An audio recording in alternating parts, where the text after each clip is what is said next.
মিয়ানমারের জান্তা ও বিদ্রোহীদের মধ্যে চলমান সংঘাতে প্রাণ হারাচ্ছেন বহু বেসামরিক নাগরিক। আর দেশটির জান্তা বাহিনীকে উত্তর কোরিয়া অস্ত্র সরবরাহ করে আসছে বলে অভিযোগ মার্কিন প্রশাসনের। এরই জেরে উত্তর কোরিয়ার অস্ত্র সরবরাহ নেটওয়ার্কের বিরুদ্ধে নতুন করে নিষেধাজ্ঞা দিয়েছে যুক্তরাষ্ট্র।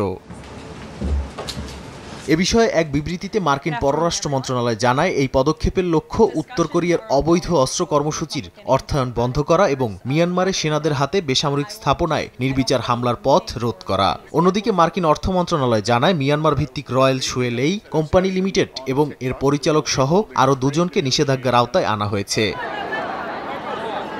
এছাড়া চীনের বেইজিংয়ে অবস্থানরত উত্তর কোরিয়ার অস্ত্র কোম্পানি কেওএমআইডির উপপ্রতিনিধি কিম ইয়ং জু সরাসরি এই অস্ত্র বিক্রির সঙ্গে সমন্বয় করেছেন। চোলুং নামের আরেক অভিযুক্ত দক্ষিণ পূর্ব এশিয়ার বিভিন্ন ব্যবসা প্রতিষ্ঠানের মাধ্যমে বৈদেশিক মুদ্রা পাচার করতেন বলেও অভিযোগ ওয়াশিংটনের। তিনি পিয়ংইয়ংয়ের গোয়েন্দা সংস্থার সদস্য বলেও জানা গেছে।